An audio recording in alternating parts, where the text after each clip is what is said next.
Good evening students, welcome two minds official YouTube channel. आप सबको होली की बहुत सारी शुभकामनाएं। ठीक है, चलिए, आप लोगों ने होली तो खूब खेली होगी, मैं ऐसा मानती हूँ, बट थोड़ा सा शॉर्ट रिवीजन भी हमें ज़रूरी है। बहुत टफ टॉपिक नहीं लिया है मैंने आज, जैसे कि मैं आप लोगों को बता दूं, बट हाँ, ये टॉपिक थोड़ा इंपॉर्टेंट है। कई बार आप लोग इस टॉपिक को छोड़ देते हो, मुझे ऐसा लगता है, तो मुझे लगा मैं शायद इस टॉपिक को डिस्कस कर दूं, तो आप लोगों के दिमाग में थोड़ा बहुत कहीं ना कहीं बना रहेगा। ठीक है, तो आज हम लोग थोड़ा सा हिस्ट्री का फास्ट रिवीजन करेंगे। फास्ट रिवीजन नहीं है, बेसिकली हम लोग कुछ फॉरेन ट्रैवलर्स हैं, कुछ पोएट्स हैं, इन सब के बारे में जानेंगे। ठीक है, चलिए, सबसे पहले हम लोग जिस पोएट के बारे में जानने वाले उसका नाम है अब्दुल रज़ाक। अब आप लोग मुझे ये बताइए कि अब्दुल रज़ाक कौन था, कहाँ के थे। तो ये एक फारसी स्कॉलर थे। कहाँ के थे? फारसी विद्वान थे, एक पर्शियन स्कॉलर थे। ठीक है ना। ये पर्सिया से एम्बेसडर के रूप में, एक राजदूत के रूप में इंडिया आए थे। ठीक, किसके यहाँ पर आए थे, किसके राज्य में आए थे? तो याद रखिए, आपका देवराय थे, देवराय सेकेंड, जो कि आपके विजयनगर एम्पायर में थे, साउथ इंडिया की तरफ विजयनगर एम्पायर में, जहां वही साउथ इंडिया में जो कृष्ण देवराय, तिलानी राम की बात नहीं करते हम लोग, उसी में आपके एक देवराय राजा भी रहे हैं। तो जो देवराय हैं, देवराय सेकेंड, उनके टाइम पे विजयनगर एम्पायर में आपके अब्दुल रज़ाक ने क्या किया था, विजिट किया था, वो आए थे। और ये कौन है? ये एक फारसी एम्बेसडर रहे हैं। कौन? आपके अब्दुल रज़ाक। ठीक है, चलिए, तो अभी आप लोग मुझे हमेशा ध्यान रखिएगा, आपसे पूछा जाता है, इससे जो क्वेश्चन पूछा जाता है वो कैसा क्वेश्चन पूछा जाता है कि ये जो है आपके किसके समकालीन रहे हैं या किसके राज्य में आए। तो ये आपके देवराय सेकंड के राज्य में आए हैं, विजयनगर एम्पायर में आए हैं अब्दुल रज़ाक। ठीक, और इन्होंने कुछ बुक लिखी है या कोई चीज लिखी है क्या अब्दुल रज़ाक ने, अगर हम बात करें तो? क्यों? कौन थे ये, क्या काम करते थे अब्दुल रज़ाक जो विजयनगर एम्पायर में आए थे? बताइए। इनको अब्दुल रज़ाक समर कंदी भी कहा जाता था, इस चीज का भी ध्यान रखिएगा। क्या कहा जाता था? अब्दुल रज़ाक समरकंदी। इसके अलावा इनको हम लोग तिमरुद भी बोलते थे। क्या बोलते थे? तिमरुद, पर्शियन तिमरुद भी इनको बोला जाता था। इनको भेजा किसने था, अगर इसकी बात करें तो शाहरुख, तिमरुद डायनेस्टी के आपके राजा थे शाहरुख, उन्होंने भेजा था यहाँ पे इंडिया। ठीक है, और ये कहाँ पर गए थे? आपके कोझिकोड में गए थे। कहाँ गए थे? कोझिकोड के जगह पे गए थे। ठीक है, और देवराय जो सेकंड है, ये देवराय सेकंड अच्छे खासा जो आपका संगम डायनेस्टी थे, उसके बहुत बड़े राजा के, बहुत बड़े राजाओं में से एक राजा माने जाते थे, इसीलिए शाहरुख ने इनके यहाँ पर इनको भेजा था। 1413 में ये आए थे।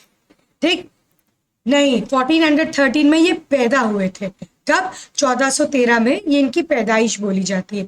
ठीक है, इसके अलावा ये अब्दुल रज़ाक जो है यूरोप से होते होते इंडिया आके तरफ आपके आए थे। विजयनगर एम्पायर में देवराय सेकंड के टाइम पे आए थे, जो कि कौन है, फिर मैं बता रही हूँ, आपके संगम डायनेस्टी को बिलोंग करते हैं। किसने भेजा था? शाहरुख थे, जो कि पर्शिया के या आपके पर्शियन एरिया के क्या थे, तिमरुद डायनेस्टी के राजा थे, जिन्होंने इनको यहाँ पर भेजा था। ठीक है, जमोरिन, कैलिकट, कोझिकोड होते हुए ही आए थे इंडिया में। चलिए, आगे हम लोग बढ़ते हैं, नेक्स्ट देखते हैं। आपका नेक्स्ट किसके बारे में हमें बात करनी है? अल-बरूनी। अल-बरूनी कौन थे आपके भाई? अल-बरूनी, अल-बरूनी तो आप इनके बारे में काफी हद तक जानते हैं, आपने काफी ज्यादा सुना भी है। ये एक फारसी विद्वान रहे हैं। ठीक है, ये भी एक आप कह सकते हो पर्शियन स्कॉलर रहे हैं। ठीक, ये किसके साथ इंडिया आए थे? मोहम्मद गजनी के साथ इंडिया आते हुए आपको दिखाई पड़ेंगे। ये इंडिया में रहे, इन्होंने इंडिया में संस्कृत भी देखी, किस तरीके से संस्कृत की बहुत तारीफ भी करी कि काफी अच्छी लैंग्वेज है, काफी रिच लैंग्वेज है। ये भी कहा कि इंडिया का कल्चर भी अच्छा रिच है। इन्होंने ये भी बोला था कि इंडिया के जो लोग हैं ना, वो गोल्ड के लिए, काफी ज्यादा गोल्ड के लिए पागल है, मतलब उनको गोल्ड बहुत पसंद है इंडिया के लोगों को। ये बात का जिक्र इन्होंने अपने यहाँ पर किया था। ठीक है, इन्होंने कौन सी बुक लिखी, अगर हम इसका नाम ले तो इन्होंने तारीख हिंद आप कह रहे हो, इसके अलावा इन्होंने किताबुल हिंद, किताबुल हिंद भी बोलते हैं उसको, और इसको तारीख हिंद भी बोलते हैं। अगर इसका कन्वर्जन करें इंग्लिश लैंग्वेज में तो हिस्ट्री ऑफ इंडिया भी बोलोगे। ठीक है, जहाँ पे ये बताते हैं कि हिंदुओं किस तरीके से अपने फेथ को फॉलो कर सके, क्या क्या चीजें ये ध्यान में रखते हुए हिंदू फॉलो करते हैं। तो उन्होंने इंडियन लॉजी के बारे में, इंडोलॉजी जो बोलते हैं, फादर ऑफ इंडोलॉजी इसीलिए इनको बोलते हैं क्योंकि इंडिया किस तरीके से अपने कल्चर को फॉलो कर रही है, किस तरीके से क्या हम आप कह लो कि सोसाइटी में रह रहे, हमारी सोसाइटी के क्या पॉजिटिव पॉइंट्स है, क्या नेगेटिव पॉइंट्स है, ये चीजें इन्होंने बताई थी। ठीक, याद रखिएगा ये उज्बेकिस्तान की तरफ से आए थे। कहाँ की तरफ से आए थे? उज्बेकिस्तान की तरफ से। इन्होंने हमारे यहाँ किस तरीके से न्याय होता है ये देखा, हमारे यहाँ की ग्रामर देखी, मैथ्स देखी, मेडिसिन देखी, ये सारी चीजों के बारे में इन्होंने हमारे यहाँ से स्टडी करी थी। ठीक है, तो ये हमारे यहाँ से इंप्रेस होकर भी गए थे, बट इन्होंने एक बात ये भी हमारे यहाँ पे मेंशन करी थी। क्या मेंशन करी थी? कि हम लोग गोल्ड के पीछे थोड़ा सा ज्यादा पागल है। ये चीज भी इन्होंने मेंशन करी थी यहाँ। ठीक है, यहाँ आए इन्होंने पाइथागोरस थ्योरम, प्लेटो, सोक्रेट्स, ये सब चीजें इंडिया में, इन्होंने इस सब चीजों से भी हमारे इंडिया को कंपेयर किया। ठीक है, चलिए नेक्स्ट देखते हैं हमारे नेक्स्ट कौन थे। नेक्स्ट क्या, अगर जिनकी हम बात कर रहे हैं उनका नाम है अल मसूदी। अल मसूदी कौन है? आपके एक अरब ट्रैवलर है। कहाँ के ट्रैवलर है? अरब ट्रैवलर। इनको पता है क्या बोला जाता है? Herodotus of Arab, Herodotus of Arab भी इनको बोला जाता है। अल मसूदी जो एक अरब यात्री हैं, इनको हेरोडोटस ऑफ अरब भी बोला जाता है। इन्होंने आपकी कौन सी किताब लिखी है? अगर हम इसके बारे में बात करें तो इन्होंने आपकी कौन सी किताब लिखी है और ये कहां पर आए थे? इन्होंने मुजुर उल हिजाब किताब लिखी है, जो कि पूरी तरीके से इनकी जर्नी के बारे में बताता है। जिस तरीके से आजकल हम लोग वो नहीं बनाते ट्रैवल ब्लॉग्स, ठीक उसी तरीके से इन्होंने अपनी किताब में लिखा है अपनी पूरी ट्रैवलिंग के बारे में कि किस तरीके से ट्रैवल करते थे। ठीक, वो चीज लिखी है। और इनके जो मुजूरे ये आपका मुजूरे उल जेहाब है, इसमें इन्होंने क्या लिखा है, इसको हम लोग एक चीज इंग्लिश में कन्वर्ट करें तो मिडोज ऑफ गोल्ड भी बोला जाता है। क्या बोला जाता है इंग्लिश में कन्वर्ट करें तो? मिडोज ऑफ गोल्ड भी बोला जाता है। ठीक है, इन्होंने हिस्ट्री को और ज्योग्राफी को थोड़ा साइंटिफिक वे में थोड़ा कंबाइन किया। टोटल 34 बुक्स इन्होंने लिखी थी। कितनी बुक्स लिखी थी? टोटल 34 बुक्स लिखी थी। ये आपके इराक साइड पे, बगदाद साइड पे पैदा हुए और ये वहीं से आए हुए, इस चीज का ध्यान रखिएगा। ठीक है, ये यहाँ पर आए हैं और यहाँ पर आकर इन्होंने पूरा जो इंडिया की ट्रैवल करा है, ट्रैवल इंडस वैली के साइड पर देखा है इन्होंने, इंडस वैली को देखा, श्रीलंका को देखा, अफ्रीका को देखा। तो ये सब चीजें जितने भी इन्होंने ट्रैवल करी, ये सब अपने इन्होंने बुक्स में बाकायदा मेंशन करी है। नेक्स्ट अगर हम बात करें जो हमारे फेमस ट्रैवलर आते हैं, इन फेमस ट्रैवलर का हमारा क्या नाम है? Captain William Hawkins. Captain William Hawkins का नाम आप लोगों ने काफी ज्यादा सुना है। ये जो है आपके इंग्लैंड में ईस्ट इंडिया कंपनी की तरफ से आए थे। जब वहां की क्वीन की, वहां की गवर्नमेंट ने इन लोगों को अलाउ कर दिया था कि इंडिया जाइए और वहां पर आप अपनी कंपनी स्टैब्लिश करिए, हमें कोई प्रॉब्लम नहीं है। ठीक है, तो तब ये वहां पे आए थे, 1600 में आए थे, 1609 में इंडिया आए थे, जहांगीर के टाइम पर आए थे। ठीक है, किसका लेटर लेकर आए थे? किस किंग का लेटर लेकर आए थे? किंग जेम्स वन का लेटर लेकर आए थे इंग्लैंड से। ठीक, किसका लेटर? किंग जेम्स वन का लेटर लेकर आए थे। फिर आए मम्मी जहांगीर से तो मिलने आए थे, बट जहांगीर उस समय थे कहाँ? दिल्ली में रह रहे थे या आगरा में रह रहे थे? इन्होंने कहाँ कहाँ ट्रेवल किया बताइए? तो इन्होंने आगरा काफी हद तक ट्रेवल किया था, दिल्ली भी देखा था, आगरा भी देखा था इन्होंने। इनके साथ एक कमांडर भी आए थे, हेक्टर। ठीक है, हेक्टर कमांडर भी इनके साथ आए थे। ठीक,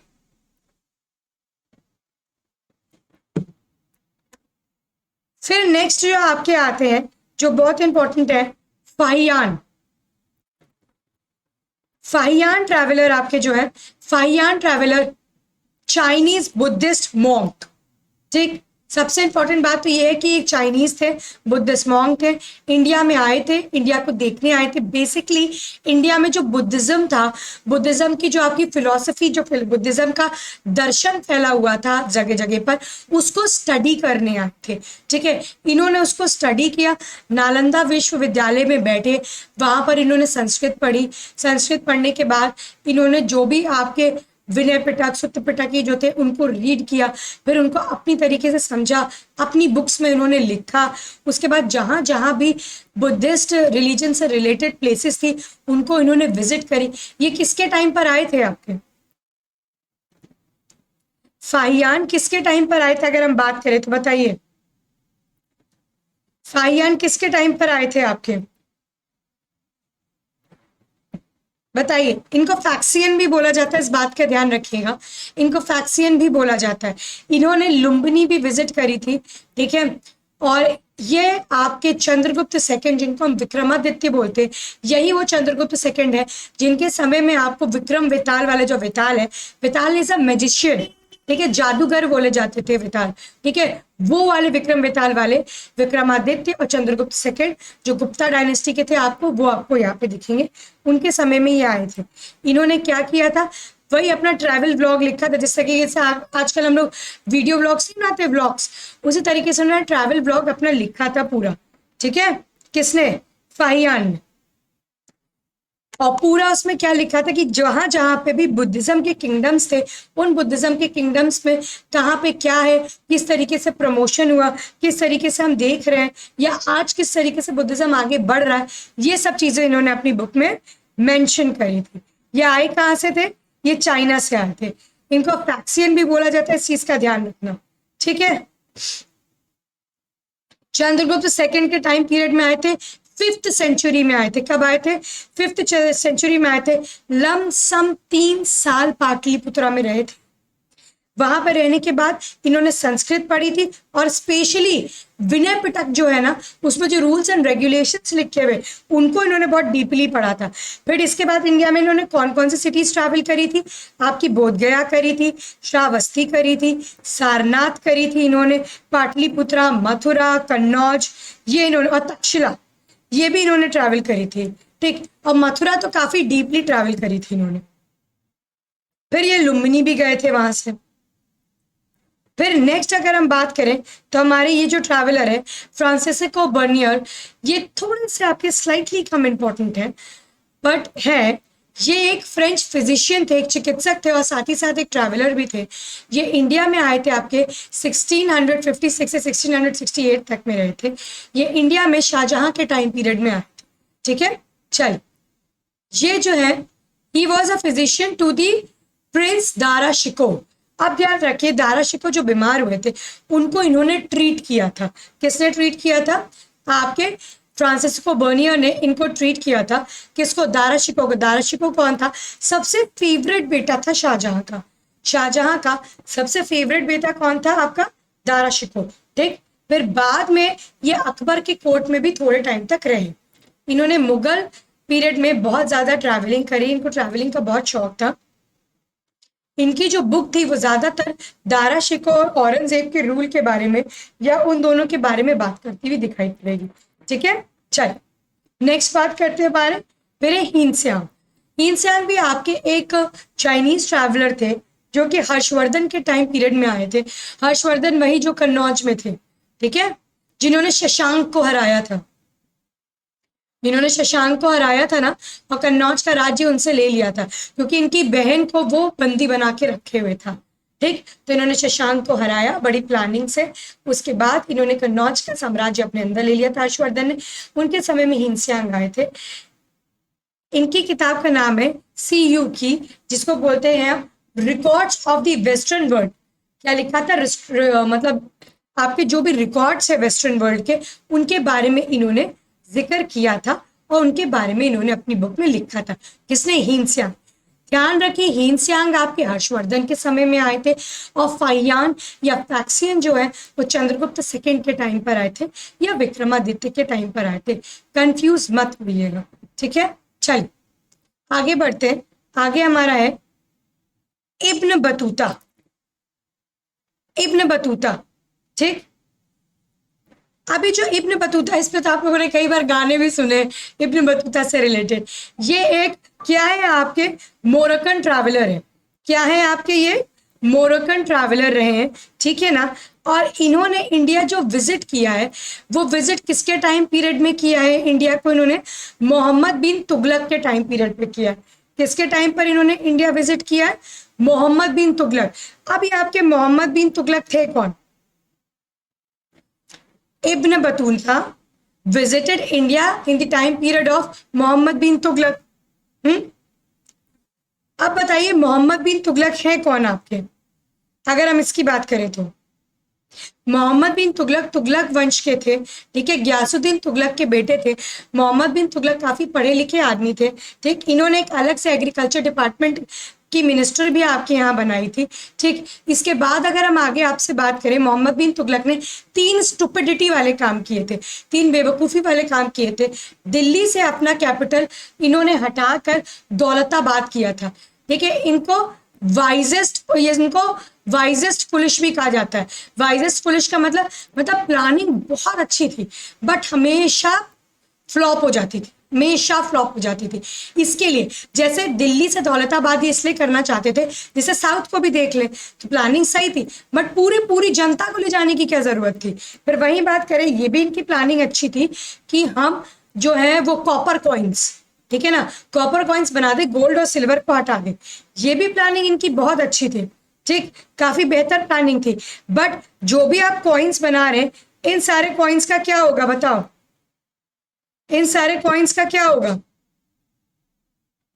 अगर हम बात करें तो? ये सारे कॉइन्स, जब इनमें कोई राजशी मोहर ही नहीं है, तो जो भी आदमी था अपने बर्तन को गलाता था, ये कॉइन्स बना लेता था। तो इसकी वजह से इस कॉइन्स की कोई वैल्यू ही नहीं हुई। तो बाद में इन्होंने कहा भैया कॉपर कॉइन्स लाओ, गोल्ड और सिल्वर ले जाओ, ठीक है। इसके वजह से इनका खजाना खाली हो गया। इसके बाद इन्होंने क्या किया था, दोयाब रीजन जो है, जो 2 नदियों के बीच का रीजन है, काफी फर्टाइल होता है, उसमें इन्होंने टैक्स बढ़ाया। बट तब इनके यहाँ पर सूखा पड़ गया, पर इनके लोगों ने टैक्स वसूलने की बहुत कोशिश करी, मतलब भयंकर कोशिश करी इनके लोगों ने। तो उसकी वजह से भाई लोगों का नुकसान भी हुआ और लोग कुछ कर भी नहीं पाए, लोगों का नुकसान भी हुआ, लोग कुछ कर भी नहीं पाए। बाद में भले ही इन्होंने हटा दिया, मैं ये नहीं कहूंगी, बाद में भले ही इन्होंने हटा दिया, वो बात अलग है, पर उस समय तो नुकसान हो गया ना, नुकसान हो गया तो नुकसान हो गया। बाद में लोगों ने, इन्होंने भरपाई देने की भी कोशिश करी, बट नुकसान हो गया तो हो गया। इसके बाद अगर हम बात करें तो इब्न बतूता की किताब जो है रिहल्ला, उसमें इन्होंने मोहम्मद बिन तुगलक का जिक्र किया है, और इन्होंने मोहम्मद बिन तुगलक की बहुत ज्यादा तारीफ भी नहीं करी, तारीफ नहीं करी इन्होंने मोहम्मद बिन तुगलक, ठीक है। उनके यही कारनामे जो उन्होंने किए उसको काफी अच्छी डिटेल में डिस्क्राइब किया है उन्होंने। इवन इन्होंने ये भी बताया है कि यह मोहम्मद बिन तुगलक जो है डिफरेंट फेस्टिवल मनाते थे, ठीक, जैसे जो फेस्टिवल्स मुस्लिम नहीं मनाते, डिफरेंट रिलीजन के फेस्टिवल्स भी मना रहे थे, ये मनाया करते थे, तो थोड़ा लिबरल किंग थे, ठीक। चलिए नेक्स्ट बात करते हैं मार्को पोलो की। मार्को पोलो आपके एक यूरोपियन ट्रैवलर थे, इन्होंने साउथ इंडिया विजिट किया था। किसके टाइम पे साउथ इंडिया विजिट किया था इन्होंने? रुद्रमा देवी जो है उनके रिजम में, वो काकटिया के टाइम पे थे, उनके टाइम पे मार्को पोलो ने आपका साउथ इंडिया विजिट किया था, ठीक है, इस चीज का ध्यान रखिएगा। देन आते हैं आपके मेगास्थनीज। मेगास्थनीज जो थे वो आप लोग सबको पता है कि इन्होंने किताब लिखी है इंडिका। कौन सी किताब लिखी? इंडिका। किसके समय में थी? चंद्रगुप्त मौर्य।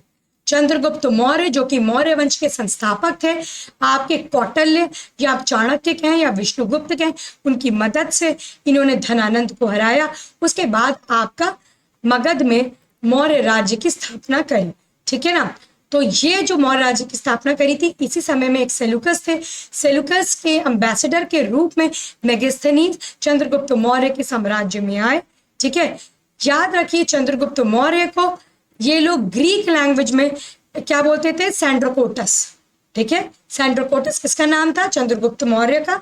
ग्रीक लैंग्वेज में लोग उसको सैंड्रोकोटस बोलते थे, ठीक। इन्होंने कौन सी किताब लिखी? इन्होंने इंडिका किताब लिखी। ये कहाँ के एम्बेसडर थे? ग्रीक एम्बेसडर थे। किसने भेजा था इनको? सेलुकस ने भेजा था, ठीक है। फिर नेक्स्ट बात करें आपके निकोलो कॉन्टी। निकोलो कॉन्टी जो थे वो इटली के रहने वाले थे। आपके इटली का कैपिटल जो रोम कहते हैं हम लोग, ठीक। इटली में आपकी वेनिस भी पड़ती है, और जो वेनिस है वो क्या है? वेनिस को हम लोग बोलते हैं क्वीन ऑफ एड्रियाटिक सी। क्या बोलते हैं वेनिस को? वेनिस को बोलते क्वीन ऑफ एड्रियाटिक सी। तो इटली को बिलोंग करते थे निकोलो कॉन्टी, और ये एक व्यापारी थे, ये घोड़े के व्यापारी थे निकोलो कॉन्टी। ठीक है, किसके व्यापारी थे? घोड़े के व्यापारी। ठीक है, तो घोड़े के व्यापारी थे और घोड़े की क्या करते थे, ये इंडिया में सप्लाई करने की बात भी करा करते थे। तो ये आपके जो देवराय वन थे विजयनगर एम्पायर के, संगम डायनेस्टी के आपके देवराय वन, इनके समय पे निकोलो कॉन्टी आपको आते हुए दिखेंगे साउथ इंडिया के टाइम पे। ठीक है, देखिए साउथ इंडिया में भी कितने ट्रैवलर्स आ रहे हैं, और ये क्वेश्चन आपसे पूछे जाने के बहुत ज्यादा चांसेस रहते हैं स्टूडेंट्स, प्लीज इस चीज का ध्यान रखिएगा। ठीक है, ये बहुत इंपॉर्टेंट ट्रैवलर्स है, तभी मैं पढ़ा रही हूँ आपको, वरना ट्रैवलर्स तो बहुत सारे, बट मैं सिर्फ इंपॉर्टेंट ट्रैवलर्स ही लेकर आई हूँ, जिससे कि आपका शॉर्ट रिवीजन हो जाए, क्योंकि एग्जाम बहुत पास में। ठीक, और मुझे मालूम है मैक्सिमम तौर पे आप लोग ये छोड़ देते हैं, या आप लोगों को पढ़ने को नहीं मिलता ये, या आप लोगों से छूट जाते, या आप लोगों को पता ही नहीं होता इनके बारे में भी जानकारी लेनी है। ठीक, चलिए नेक्स्ट देखते हैं हमारा क्या है। Thomas Roe. Sir Thomas Roe was an English diplomat. Sir Thomas Roe एक अंग्रेजी राजनीतिक के थे, मतलब ये डिप्लोमेट के रूप में आए थे, मतलब कुछ आपसे ये पॉलिटिकल बात करना चाह रहे होंगे, या आपके इंडिया में कुछ थोड़ा स्टैब्लिश करना चाह रहे होंगे, इस तरीके के व्यापार संबंधी बातें करने आ रहे होंगे। तो ये इस तरीके से आए थे। किसके समय में आए थे? He visited India during the reign of Jahangir in 1615। देखिए यहाँ रेन का मतलब होता है साम्राज्य, ठीक है हिंदी में। तो वह 1615 में जहांगीर के शासनकाल के दौरान भारत में आए थे। तो जहांगीर के टाइम पे आए थे, जहांगीर से परमिशन चाहते थे कि यहाँ हम व्यापार कर लें या हम फैक्ट्री की स्थापना कर लें क्या। तो जहांगीर ने दी थी परमिशन कि नहीं दी थी? He came to seek protection for English factory at Surat. इनका कहना था कि सूरत में हम फैक्ट्री बनाना चाहते हैं, हम चाहते हैं कि आप हमें प्रोटेक्ट करें। ठीक है, और पुर्तगालियों को इनका प्रोटेक्शन था ही जहांगीर का।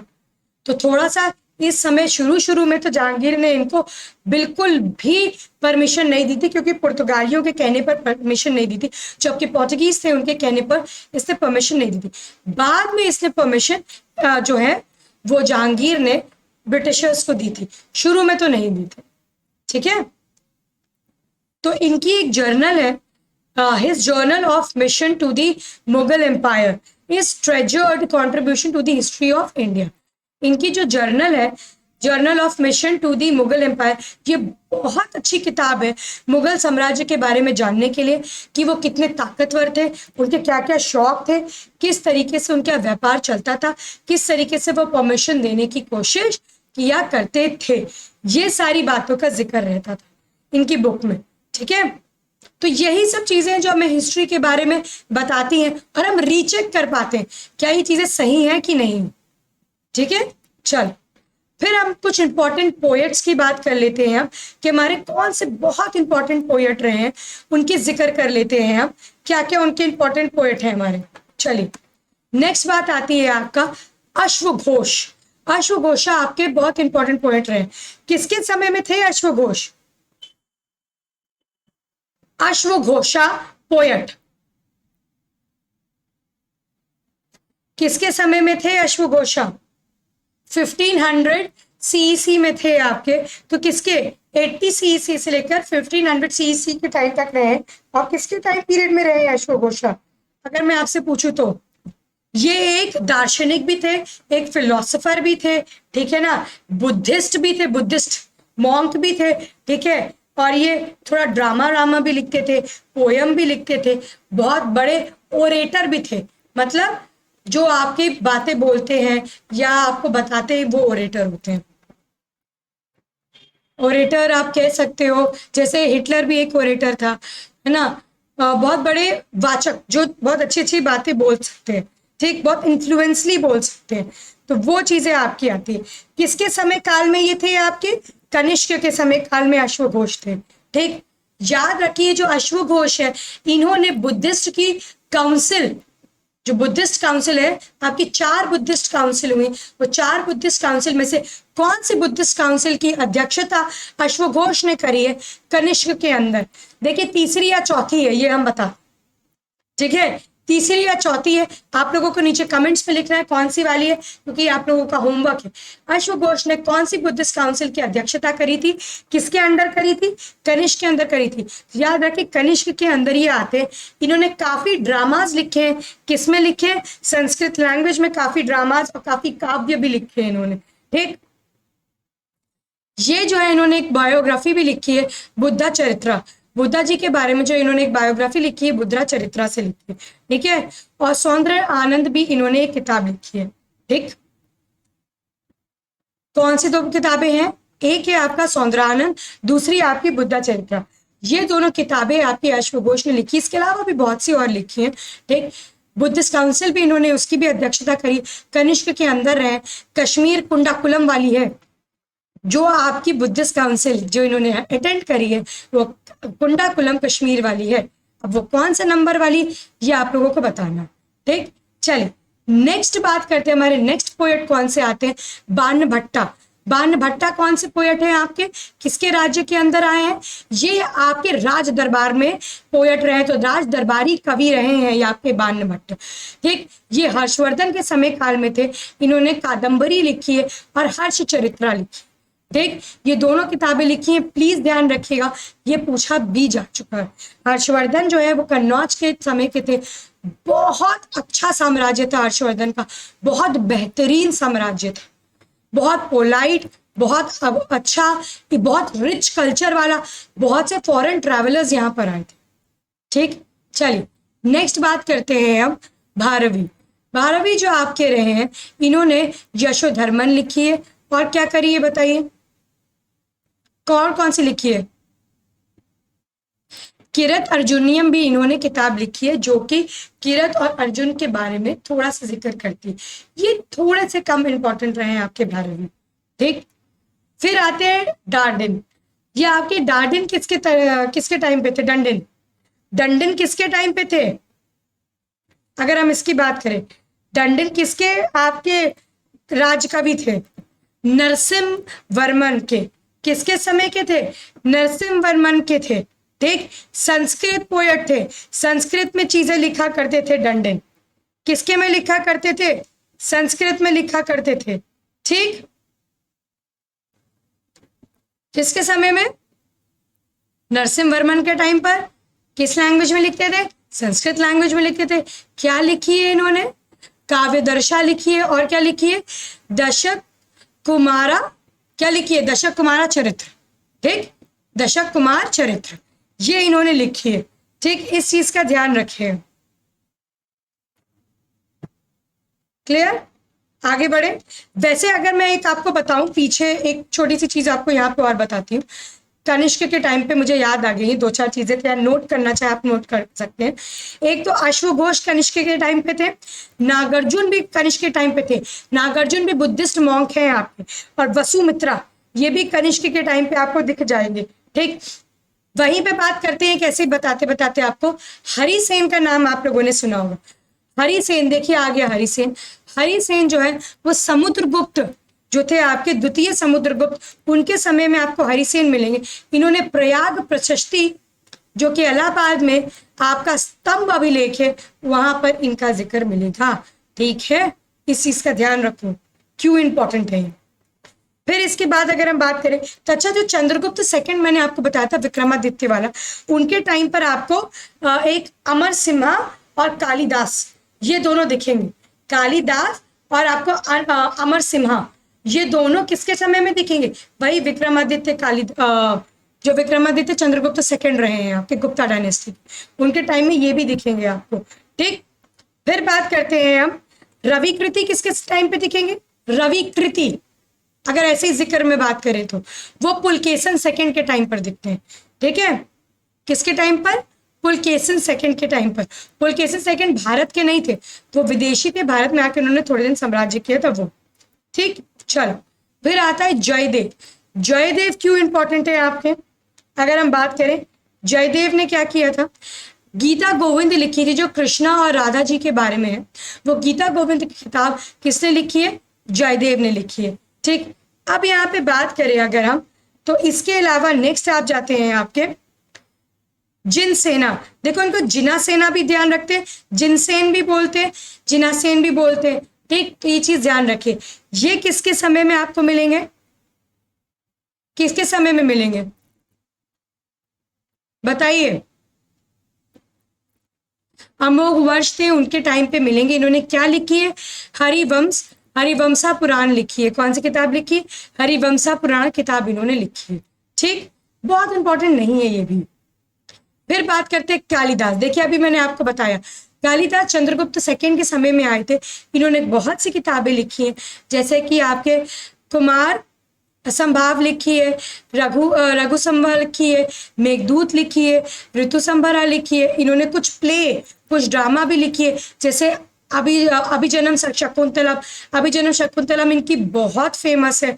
ठीक है, इन्होंने विक्रमवंशी भी लिखी है और मालविका अग्नि मित्रम भी लिखी है। मालविका अग्नि मित्रम आपसे पूछा जा चुका है पेपर में, और अभी ये जो शकुंतलम वाला है वो भी आपसे पूछा जा चुका है। तो कालिदास बहुत इंपॉर्टेंट है। किसके टाइम पर है, चंद्रगुप्त सेकंड के टाइम पर है। फिर बात करते हैं हम राजशेखर की। ये महेंद्रपाल के टाइम पर आए हैं आपके। इन्होंने क्या लिखी है, काव्य मीमांसा। ठीक है, क्या लिखी है, काव्य मीमांसा, और लिखी है कर्पूर मंजरी। कर्पूर मंजरी इन्होंने लिखी है। ठीक, ये इन्होंने लिखी थी अपनी वाइफ को थोड़ा सा पटाने के लिए लिखी थी। और किस चीज में लिखी थी, इन सौरसेना प्राकृत में लिखी थी। बेसिकली प्राकृत थे आपका, किसमें लिखी थी, सौरसेना प्राकृत में लिखी थी। ठीक, चलिए नेक्स्ट बात करते हैं आपका विशाखा दत्त की। विशाखा दत्त किसके समय में थे, विक्रमादित्य सिक्स्थ। विशाखादित्य किसके समय में थे, विक्रमादित्य सिक्स्थ, उनके समय में विशाखादत्त आपको दिखेंगे। और किसके टाइम पे आपको दिखेंगे, मुद्रा राक्षस के टाइम। मुद्रा राक्षस इन्होंने लिखी है। और कौन सी किताब इन्होंने लिखी है, आपकी देवचंद्र गुप्तम। कौन सी किताब इन्होंने लिखी है, देवचंद्र गुप्तम किताब इन्होंने लिखी है। ठीक, नेक्स्ट बात करेंगे, कुछ आपके ऐसे हैं जो कि आपके मिडिवल हिस्ट्री के टाइम पीरियड के, मिडिवल हिस्ट्री के टाइम पीरियड के, जिनका है फतुह फिरोज। तो फतुह फिरोज शाही किसने लिखी है, फिरोज शाह तुगलक ने। खमसब किसने लिखी है, अमीर खुसरो ने। ठीक है, खाजिन अल फितूत है अमीर खुसरो। ठीक है, किताब है आपकी तारीख अल बरूनी ने लिखी है। नू सिपरी आपकी अमीर खुसरो। किताब है रहला आपकी इब्न बतूता। शाहनबामा फिरदौसी ने लिखी है। ठीक है, तो आपके तकुके हिंद अल बरूनी। ठीक, फिर आपके तबकाते नासिरी आपके निंजाज और सिराज ने लिखी है। और तुगलक नामा अमीर खुसरो। ठीक है स्टूडेंट्स, ये कुछ इंपॉर्टेंट चीजें थी जो मुझे लगता है आप लोग मिस आउट कर देते, इसलिए मैंने इसको आपको पढ़ाने की कोशिश करी है। अगर आपको लगता है ऐसी कुछ और चीजें भी आपको इसी तरीके की पढ़नी है, आप चाहते हो, तो प्लीज आप लोग मेंशन करना, मैं आप लोगों को वो भी पढ़ा दूंगी। ठीक, इसी तरीके से आप हमारे साथ जुड़े रहिए। ठीक है, हमें लाइक करिए, सब्सक्राइब करिए। ठीक, all the best students, happy Holi, जय हिंद।